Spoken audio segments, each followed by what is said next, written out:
E para introduzir esse tema, queria perguntar para vocês, se já ouviram a expressão ditadura da felicidade? Já ouviram essa expressão, ditadura da felicidade? Não? É uma expressão que está sendo usada cada vez mais em todas as ciências que estudam o comportamento humano. Filosofia, psicologia, sociologia, etc. e tal. E o que é essa expressão ditadura da felicidade? É o sentimento, que possivelmente você já deve ter tido em algum momento, de que nós nos sentimos hoje constantemente pressionados a estarmos felizes. Você já reparou isso? A gente se sente constantemente pressionado a nos sentirmos felizes, contentes, aos nossos trabalhos, as nossas coisas fluírem bem. E se as coisas não fluem como a gente gostaria, se a gente não está tendo um sentimento positivo em relação à vida, nós ficamos extremamente angustiados, como se algo de terrível estivesse errado, algo muito grave não estivesse certo. Parece que nós temos que estar felizes o tempo todo. Isso está sendo tratado agora em diversas áreas. Inclusive alguns filmes. A gente falou algumas semanas atrás de um filme infantil chamado Divertidamente. Esse é um filme que tematiza isso. Parece que nós temos que estar o tempo inteiro alegres e não tem mais espaço para as outras coisas na vida. Mas, esse sentimento, essa pressão que nós sentimos, ela vem de diversos, provavelmente, origens, mas uma das que provavelmente tem mais potencializado isso, inclusive, é o nosso uso de redes sociais. Sabe, eu lembro, algum tempo atrás, eu estava caminhando com um casal de colegas, nas cataratas do Iguaçu, lá em Foz. E quem já foi lá nas cataratas? Só para mim saber, vocês já foram? É bonito, não é? Mas cansa, porque tem que caminhar um monte. A gente ainda resolveu, baita ideia, e tanto do lado brasileiro quanto do lado argentino. Então a gente estava lá, cansados, e aí a gente parou um pouquinho para nós tomarmos um fôlego. Quando a gente parou, vinha um grupo atrás de nós. A gente olhou para esse grupo. Eu queria que tivesse uma foto desse grupo para mostrar para vocês, não tem. Mas aquele grupo era a cara da derrota. Assim, estavam mortos, cansados. Sabe quando a pessoa vai se segurando no corrimão assim, a testa franzida, sem fôlego, dando tapa em si mesmo para tirar os mosquitos? Dá para ver que a situação estava terrível. Até que uma pessoa do grupo pegou um celular, colocou nessa altura. O que todo mundo do grupo fez? Sorriu. Parecia que estava tudo perfeito. Quem viu aquele story não imaginava o desconforto. E aí o meu colega falou, e eu nunca mais esqueci, ele falou: na foto todo mundo sorri. Não importa o que está vivendo, na foto todo mundo sorri. E nas redes sociais é isso, a gente vê a felicidade dos outros, a gente não vê o ruim, a gente não posta foto da crise conjugal, né? A gente não posta a foto dos filhos fazendo birra, alguns até fazem, mas eu acho um pouco de maldade, enfim, mas a gente normalmente não posta essas coisas. Então a gente vê dos outros só o bom, só o lindo, só o feliz, as viagens que estão fazendo. A gente não vê crise financeira, a gente vê todo mundo bem, e aí parece que só a nossa vida não vai, parece que só a nossa vida não anda, e aí isso traz uma angústia muito grande para nós. A gente está comparando os bastidores da nossa vida com o palco dos outros. Isso vai fortalecendo esse sentimento de ditadura de felicidade. Parece que nós temos que estar sempre felizes. Porém, um dos homens mais sábios da história, ele pinta um outro retrato da vida. Ele vai dizer algo diferente da vida. Em Eclesiastes 3, 1-4, Salomão diz: para tudo há uma ocasião e um tempo para cada propósito debaixo do céu. Tempo de nascer e tempo de morrer, tempo de plantar e tempo de arrancar o que se plantou, tempo de matar e tempo de curar, tempo de derrubar e tempo de construir, tempo de chorar e tempo de rir, tempo de prantear e tempo de dançar. O que Salomão está dizendo é: a vida nem sempre é agradável. A vida tem momentos bons, mas também tem momentos ruins, tem momentos alegres, mas tem momentos tristes. Se a gente fosse resumir o que Salomão colocou nessa passagem em uma frase, a gente diria: a vida, ela é feita de fases. Todas essas fases, vai ter algumas que vão ser agradáveis, algumas vão ser desagradáveis, mas todas elas podem nos fazer construir o nosso caráter, todas elas podem moldar o nosso coração, como a gente viu no vídeo de abertura para quem já estava. Todas essas fases têm um potencial gigante de nos aproximar das pessoas que nós amamos, de nos fortalecer interiormente, ou de nos distanciar das pessoas que nós amamos e enfraquecer a nossa vida interior. Todas essas fases têm um potencial gigante de aprofundar a nossa fé. Cada fase dessas também tem o potencial de nos distanciar de Deus, sejam as boas, sejam as ruins. E o segredo da vida, então, para Salomão, que é um dos homens mais sábios da história, não é tentar deixar a vida sempre alegre, sempre feliz, mas é saber viver com sabedoria cada uma das suas fases. E é sobre isso a nossa série de mensagens, que começa hoje. Nós vamos falar sobre como nós podemos viver da melhor maneira algumas das fases da vida. Bom, e para hoje, para início de nossa conversa, a gente vai falar sobre filhos, que é uma das fases mais importantes, brilhantes e desafiadoras da nossa vida. Mas antes de falar para quem tem filhos, eu queria falar para quem não tem. Quem não tem filhos, talvez esteja pensando: vim no encontro errado, né? Ixi, podia ter ficado em casa, não tenho filhos, não é para mim. A nossa tendência agora é pensar assim, é desligar o nosso sistema de atenção e pensar que não é para nós. Mas eu quero convidar você, mesmo que você não tenha filhos, a prestar atenção, porque talvez um dia você terá, e você já pode agora ir refletindo e formando uma bagagem. Ou para quem já passou essa fase, você ainda tem um papel em impactar a vida dos seus netos, sobrinhos, afilhados, alunos.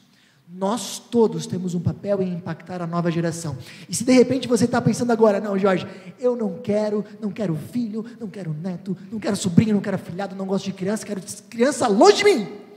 Eu diria para você: procure um psicólogo, talvez seja bom, né?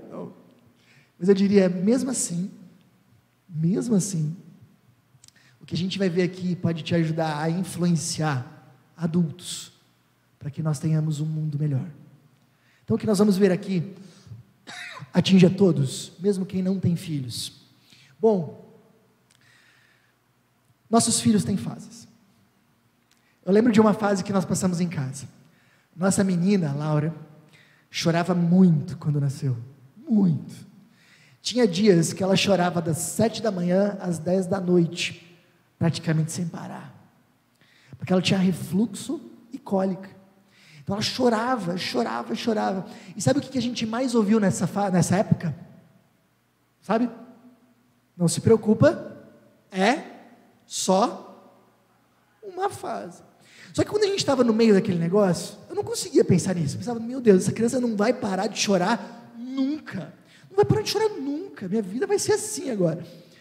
Mas a gente, quando começa a perceber que é uma fase, a gente ganha paz. E a gente começa a não resolver a fase. A gente começa a administrar a fase. Porque é um período de tempo natural que precisa passar. E não é só a fase de cólicas. Depois vieram fases de enfrentamento. Depois vieram fases boas, fases mais difíceis, fases de mais rebeldia, fases mais tranquilas. E a gente ainda está esperando uma fase que todo mundo diz que é bem desafiadora, que se chama adolescência. Essa psicóloga, Patrícia Noleto, ela fala: é isso. A vida dos nossos filhos tem fases. Olha só, ela diz: a maternidade é feita de fases. Muitas vezes até sabemos disso na teoria, mas na prática esquecemos e ficamos lutando batalhas que nós não vamos vencer. E sabe por que não funciona? Porque é uma fase. E uma fase a gente não muda, não resolve, não pula, a gente maneja. Fase é como um ritmo biológico, etapas do desenvolvimento de toda criança vão passar, e todas as crianças vão passar por elas. E agora eu não vou conseguir falar para vocês todas as fases de um filho e como a gente lida com cada uma delas, mas eu vou dizer uma coisa para vocês. Leiam livros sobre educação, especialmente quem é pai e mãe de adolescentes. Leiam livros sobre adolescência. Isso vai ajudar muito a você entender alguns aspectos específicos de cada fase. Mas tem alguns princípios que valem para todas as fases. Esses eu quero ver com vocês. De todos os livros que eu já li sobre educação, o que de longe mais me marcou e me ajudou como pai, mãe, como líder, foi esse texto que está na Bíblia, Deuteronômio capítulo 6, versículos 5 e 9. Só para vocês saberem, a gente está lendo um texto de mais de 3.000 anos de idade, mas que poderia ter sido escrito hoje. Por favor, acompanhe aqui comigo. Ame o Senhor, o seu Deus, de todo o seu coração, de toda a sua alma e de todas as suas forças.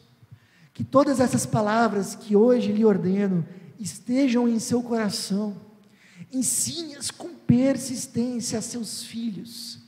Converse sobre elas quando estiver sentado em casa, quando estiver andando pelo caminho, quando se deitar e quando se levantar. Amarre-as como um sinal nos braços e prenda-as na testa. Escreva-as nos batentes das portas de sua casa e seus portões. Primeiro destaque que eu queria dar para vocês.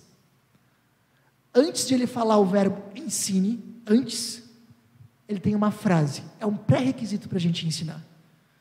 O texto diz que todas essas palavras que hoje lhes ordeno estejam em teu coração. Ensine. Queria que vocês gravassem isso.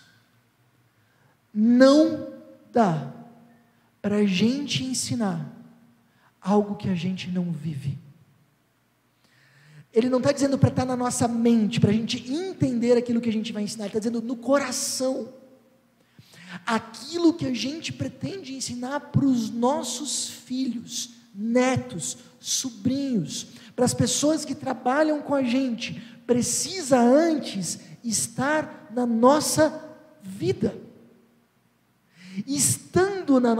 Se não estiver na nossa vida, tudo o que a gente falar vai ser em vão, vai bater e vai voltar. Se estiver na nossa vida, grande parte do problema já começa a estar resolvido. Gente, a melhor forma de nós ensinarmos os nossos filhos a amarem, a se doarem, a servirem, é amando, servindo a mãe deles. É amando e servindo o pai deles. A melhor forma de nós mostrarmos obediência a autoridades para os nossos filhos é nós respeitando e obedecendo autoridades. Mas sabe o que muitas vezes a gente faz? A gente fala mal do chefe para eles. Sabe o que muitas vezes a gente faz? A gente diz para eles, bota o cinto, porque agora o policial está olhando. Então o que a gente está ensinando? A obedecer a autoridade, quando está enxergando. Quando não está olhando, não precisa. Percebe? A melhor forma de nós ensinarmos eles a enfrentarem os seus problemas com coragem, é sendo corajosos, é integrando isso na nossa vida e no nosso coração. Antes da gente passar, isso precisa estar em nós. E isso, que é um princípio bíblico de 3.000 anos, está sendo amplamente abordado hoje. A Brené Brown, que é uma das grandes autoras, conferencistas, já estudamos um livro dela aqui numa série de mensagens. Olha só o que ela diz: quem somos e a maneira como nos relacionamos com o mundo são indicadores muito mais seguros de como nossos filhos serão do que tudo o que sabemos sobre educação. tudo que a gente sabe. A gente pode, que nem eu falei, a gente pode ler livros, estudar sobre educação de filhos, sobre a influência dos nossos alunos, tudo certo. Estudar ferramentas de pedagogia, ótimo. Mas o fundamento sempre vai ser a nossa vida, o que eles estão vendo em nós. E Samitiba, um dos maiores educadores, grande autor brasileiro, médico, ele fala: essa é a geração que ouve com os olhos. Essa é a geração que ouve com os olhos. Sabe o que eu acho interessante? Porque às vezes a gente ouve pais dizendo assim: já falei 1000 vezes para o meu filho e ele não escuta. Sabe qual seria a primeira pergunta? O que ele está vendo? O que ele está vendo? Se ele não te escuta. Ok? Outra, Joseph Chilton Pearce, esse é norte-americano e é professor e autor de muitos livros sobre desenvolvimento infantil e educação de crianças, uma das maiores sumidades do mundo nesse assunto. Ele diz: o que somos ensina mais a uma criança do que o que dizemos, portanto precisamos ser o que queremos que nossos filhos se tornem. Precisamos ser o que queremos que os nossos filhos se tornem. Mas não é só na área dos filhos. Acho que um dos pensamentos mais comuns num casamento é maridos e esposas que gostariam que de alguma forma seus cônjuges mudassem em algo. Eu gostaria que meu marido fosse mais isso. Eu gostaria que a minha esposa fosse mais isso. O Gary Chapman, que é um escritor para casais, inclusive o autor das 5 Linguagens do Amor, um livro bem famoso, ele diz o seguinte: olha, se você deseja de fato ver seu cônjuge mudar, precisa começar tratando dos próprios problemas. Você não pode pedir para o seu cônjuge mudar, ou fazer algo que você também não vive. Você não pode pedir para os seus funcionários, empregados, colegas, vizinhos, pais, ou seja lá quem for, fazer algo que também não está já no teu coração, ou pelo menos você luta para que esteja. Agora, o que é importante, o princípio que nós extraímos disso é: inspire com a sua vida. Inspire com a sua vida. Mas eu quero que vocês entendam que inspirar não é ser perfeito. Nós podemos inspirar os nossos filhos com os nossos acertos. Que bom quando a gente pode fazer. Eu gostaria de inspirar eles sempre com os meus acertos. Mas nós também podemos inspirá-los com a maneira como nós consertamos os nossos erros. Susan e eu, a gente conversou um tempo atrás, de que a gente via nos adultos de hoje uma grande dificuldade em reconhecer erros. É difícil você ver um adulto que diz e bate no peito: é verdade, eu errei, me perdoa, hein? Quero recomeçar. A maioria dos adultos, não estou falando das crianças agora, a maioria dos adultos, eles justificam, eles culpam outras pessoas, eles escorregam, eles escondem os seus erros. E a gente conversou na nossa casa de forma intencional. Nós queremos desenvolver isso nos nossos filhos. Crianças, filhos, pessoas que aprendem a lidar com leveza com seus erros, que aprendam a consertar aquilo que fazem de errado.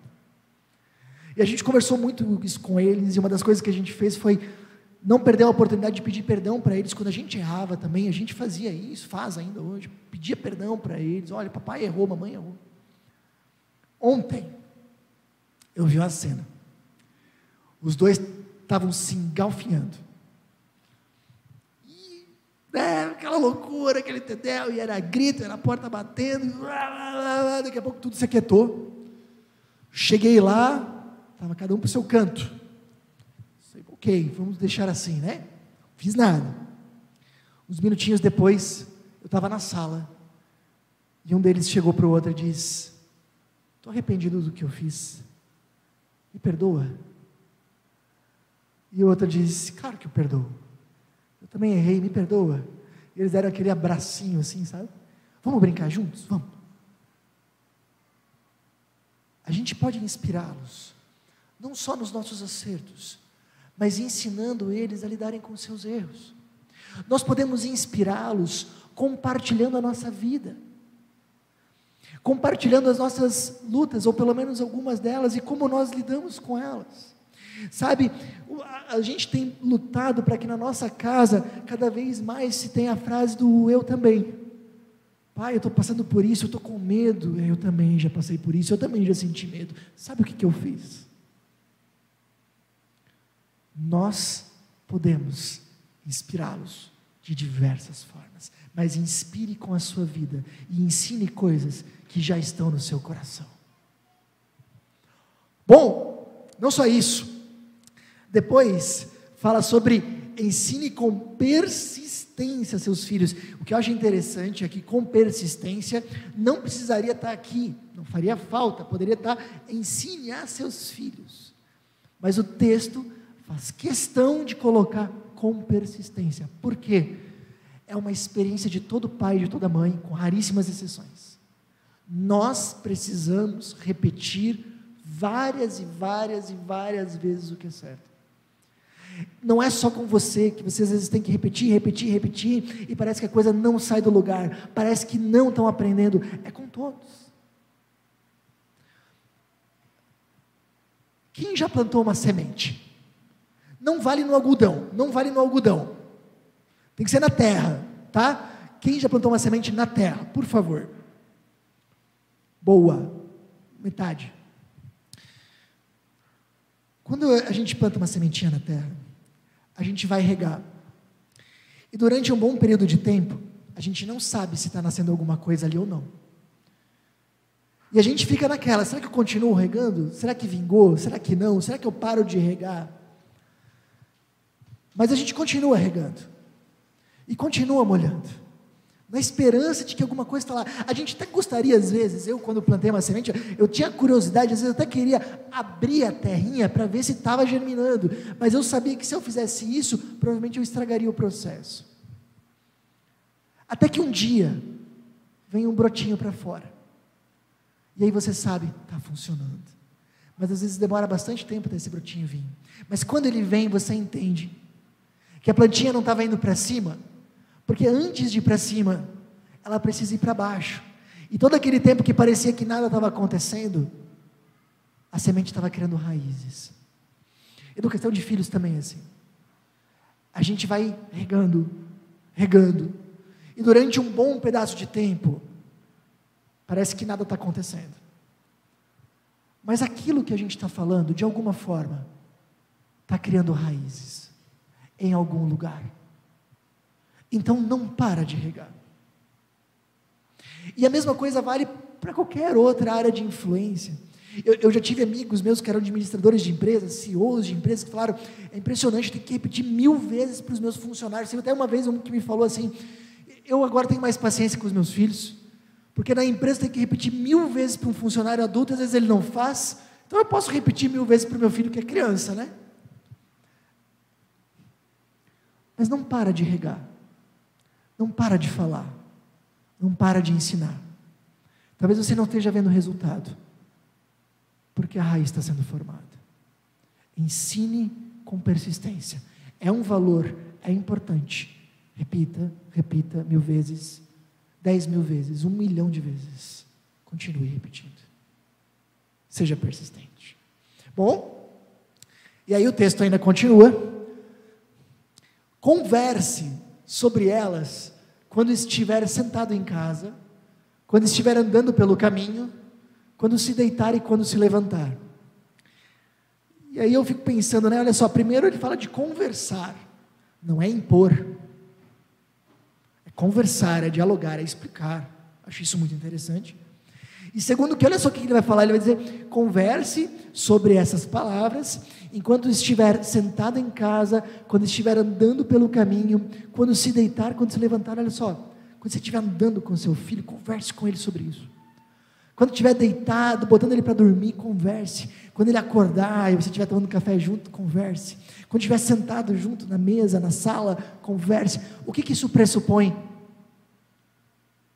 convívio. Não adianta nós sermos uma referência para os nossos filhos se eles não enxergarem essa referência, porque nós não estamos. Então a boa educação, a boa criação de filhos, ela passa pelo convívio. E se você está passando por momentos onde seus filhos estão revoltados, talvez uma das primeiras coisas que você pode fazer é intensificar o convívio. E quando a gente fala sobre convívio, eu sei que às vezes a gente se sente meio culpado, porque a vida está corrida, e a gente não consegue dar tanto tempo para os filhos quanto nós gostaríamos. Aliás, a gente não consegue dar tanto tempo para quase nada quanto a gente gostaria. E a gente fica pensando, eu estou trabalhando demais, será que eu deveria trabalhar menos, mas eu não consigo trabalhar menos. Talvez se pergunte, eu acho que é uma pergunta que a gente precisa fazer. Será que a minha jornada de trabalho está equilibrada? Uma boa pergunta. Tem algo que eu possa fazer para estar mais em casa? Algo que esteja a meu alcance, para mim poder conviver mais com eles? Às vezes a gente pode se organizar melhor. Mas se não puder, quem sabe já seja um ótimo passo você aproveitar bem o tempo que você tem. O Hospital de Clínicas de Curitiba fez uma campanha alguns anos atrás, e essa imagem que eles divulgaram me chamou muita atenção. A imagem diz: 83% das crianças se sentem trocadas por um celular, e você preocupada com o tempo que passa fora de casa. Às vezes não é nem estar mais, mas é quando estar. Percebe isso? Aproveitar bem o momento que nós temos para estar juntos. Mesma coisa com os teus netos, sabe? Ou com os teus sobrinhos, ou teus afilhados.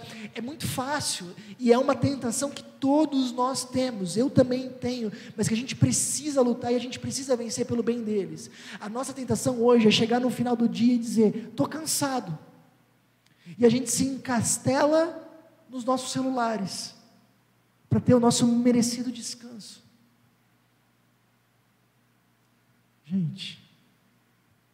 A gente precisa dar esse tempo para eles. Sentar na sala. Não precisa nem ser nada sempre extraordinário, um grande passeio, uma grande viagem, mas um tempo juntos. Um tempo juntos. Esses dias eu perguntei para minha filha o que a gente faz que ela gosta. O que a gente faz juntos que ela gosta? Faz essa pergunta para os seus filhos, eu acho uma boa pergunta. Sabe o que ela respondeu? Ela não respondeu ir no cinema, ela não respondeu ir para a praia, ela disse: eu gosto quando a gente fica no sofá, falando besteira. Tão simples, né? E é isso que ela gosta. Bom, outra coisa que a gente precisa ver é a agenda deles, não só a agenda nossa. Às vezes o que também muitas vezes tumultua é que eles têm muitas atividades. A gente tem 1 milhão de atividades para crianças, todos prometem ser um diferencial muito grande no mercado de trabalho, e às vezes até a nossa agenda está boa, mas a deles está cheia. Será que vale a pena? Será que é mais importante do que o convívio em casa? A impressão geral que eu tenho é que muitas vezes a gente está mais preocupado em formar um currículo das crianças do que o seu caráter. Lembra disso? Are you and your son pretty close? Yeah, I think so, yeah. Yeah? What is your son's birthday? No, that's a good one. That's a really good one, because I don't know. You really don't know his No, I birthday? don't know his birthday. What color are your daughter's eyes? Brown. All right, let's look. That is incorrect. They're blue. I have a brown-eyed daughter, though. What is your daughter's birthday? May 17th. Oh, no, it's the 14th, and I don't know what year. Can you name their teachers? Of course I cannot. What are your daughter's birthdays? Why do you do this to me? What about her? I give up. Any guesses? Oh, yeah, yesterday! Horrible. Her birthday was yesterday, and you Just forgot yesterday, it. yes. Can you name the best friend of each of your daughters? Mari Carmen Rojas, Jimena López, Adamari López, Cristina Cornejo. Good. Can you give us the name of their doctor? Fadi Torres, Good. Can you give us the name of their dentist? Games Gentleland. What are your daughter's birthdays? Yes, May 28, 2009, August 8, 2013, February 24, 2006, June 5,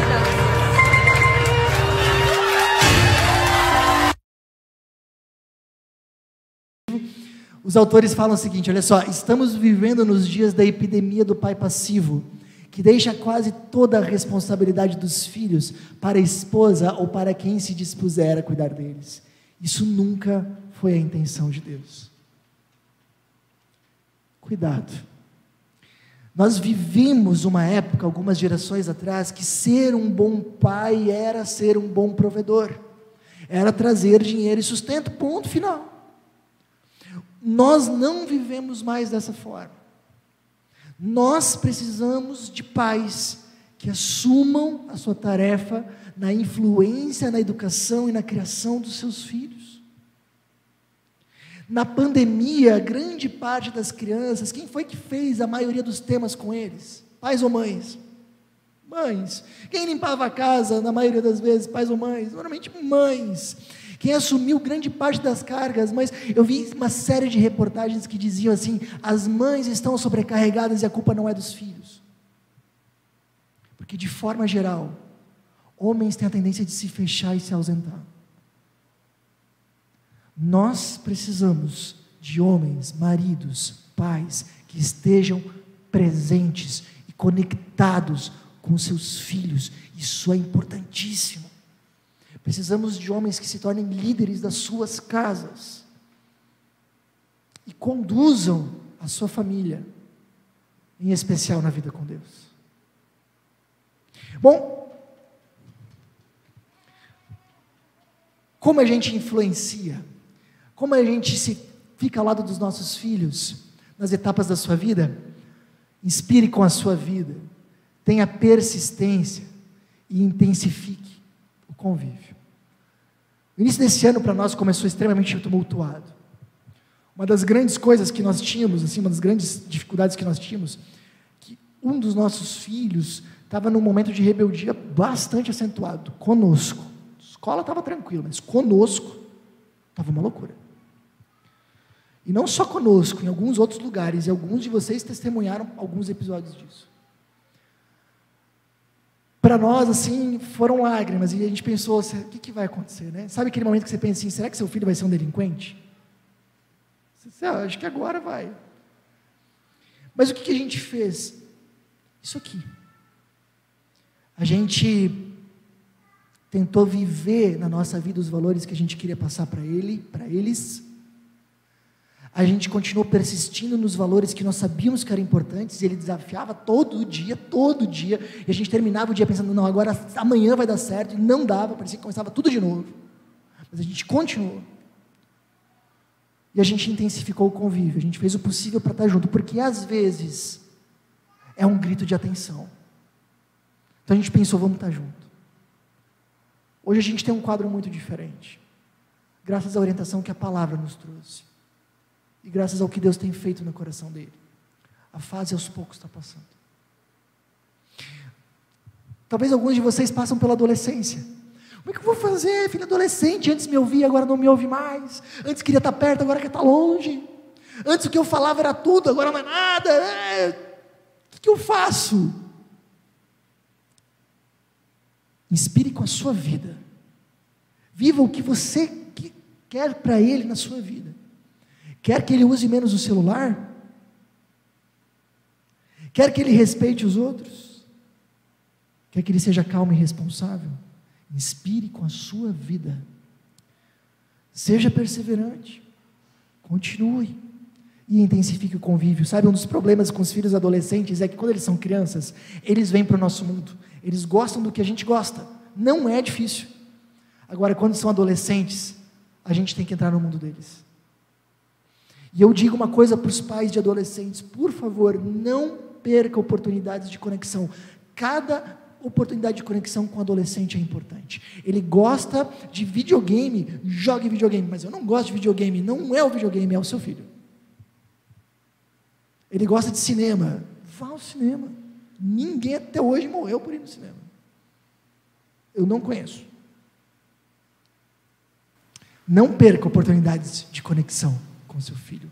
especialmente adolescente. Bom, agora vem uma parte que eu considero muito importante. Não é só sobre o como, é sobre o quê. O que ele está falando o tempo inteiro? Olha só, ame o Senhor, o seu Deus, de todo o seu coração, de toda a sua alma, de todas as suas forças, que todas essas palavras que hoje lhes ordeno estejam em seu coração e ensine-as com persistência aos seus filhos. Então, o que precisa ser ensinado? Em primeiro lugar, qual é a primeira tarefa de um pai e de uma mãe? O que a gente precisa ensinar aos nossos filhos em primeiro lugar? Matemática? Português? O quê? Amar a Deus de todo o coração. Tarefa número 1 dada por Deus para você pai, para você mãe, é ensinar seu filho a amar a Deus. E isso é bem importante, sabe por quê? Porque se os nossos filhos amarem a Deus, quase todo o resto se resolve. O que você quer para os seus filhos? Que sejam responsáveis, que sejam estudiosos, que façam as coisas com amor, que tenham caráter, que sejam honestos, que ajudem os outros. Eu vou dizer uma coisa para você: se seu filho amar a Deus de todo o coração, ele vai fazer tudo isso e mais.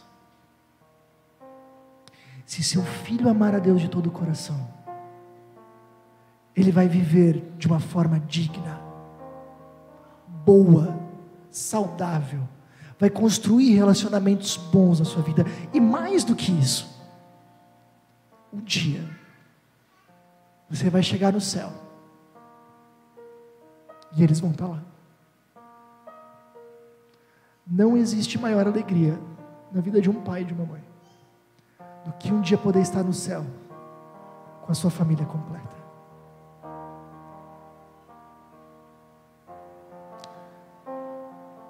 Essa semana passada, eu tenho um mentor que acompanha meu trabalho, e ele faz perguntas para mim, e normalmente ele pergunta como é que está a igreja, como é que estão as pessoas, pergunta de vocês, pergunta como é que está a minha vida, né? Semana passada ele falou: Jorge, como é que estão os teus filhos? E aí eu conversei um pouco com eles, ele disse: Jorge, sabe que quando você chegar no céu, eu não acredito que Deus vai perguntar, pelo menos não vai ser as primeiras perguntas, como é que está a igreja lá que eu te chamei para plantar em Chapecó? Uma das primeiras perguntas que Deus vai fazer para ti é: como é que foi com aqueles 2 tesouros que eu confiei a ti? Crianças, para você formar desde cedo, como é que foi com eles? Teu coração estava com eles, como é que foi? Eu posso ser um grande sucesso, eu posso ser rico, famoso, mas se meus filhos não viverem com Deus, eu perdi tudo, e nada vai ter valor. Qual é a primeira tarefa de um pai e de uma mãe? Ensine a amar a Deus. Não de um pai e de uma mãe. Qual é a nossa primeira tarefa com qualquer outra pessoa? Ensine a amar a Deus. Ensine seu colega de trabalho a amar a Deus, seu vizinho, seu irmão, sua irmã. E como é que eu vou fazer isso, Jorge? Amando a Deus e deixando que eles vejam. Sabe, como é que eu amo a Deus? Lembrando que esse Deus é um Deus que foi persistente antes de eu ser. E quando ele tinha motivos de sobra para desistir de mim, ele não desistiu. Quando ele estava diante da cruz e poderia ter desistido, ele não desistiu. Escuta essa: não foram os pregos que seguraram Jesus na cruz, foi o amor. Nós vivemos com um Deus que intensificou o convívio, se fez um ser humano e veio até nós para viver com a gente, para nos reconectar com Ele. Nós vivemos com um Deus que nos inspirou pelo seu exemplo. Ele não disse vão e amem, ele disse amem como eu os amei. Um Deus que morreu na cruz por nós, para nos salvar e para nos ensinar o que é o amor de verdade. E quanto mais nós conhecermos esse Deus, mais vamos amá-lo. Quanto mais amá-lo, mais a nossa família o amará. e o resto vai se encaixando. Eu vou pedir para você avaliar a sua vida. Enquanto nós estamos cantando essa próxima canção, avalie inspiração, persistência e convívio. Alguma dessas partes te toca de uma forma especial? Por quê? O que pode ser diferente? Você tem amado a Deus de todo o seu coração, de toda a sua alma, de todas as suas forças mesmo? As pessoas ao teu redor têm visto isso. O que pode ser diferente? Decida amar a Deus de todo o seu coração, de toda a sua alma e de todas as suas forças. Decida influenciar as pessoas ao seu redor a amarem a Deus com persistência, através do seu exemplo e do seu convívio. Eu tenho 2 recados rápidos para você que tem acompanhado as nossas mensagens. Primeiro, eu queria muito te encorajar, se for possível, a você participar dos nossos encontros presenciais. É uma forma de nós podermos nos conhecer e de você poder aprender ainda mais com a gente. Segundo recado, se você deseja contribuir financeiramente com a nossa comunidade, todos os nossos dados bancários estão aparecendo agora na sua tela. Essa é uma forma importante de você nos ajudar a espalhar ainda mais a mensagem de Jesus para fazer diferença no coração de ainda mais pessoas. Pense nisso. Até a próxima!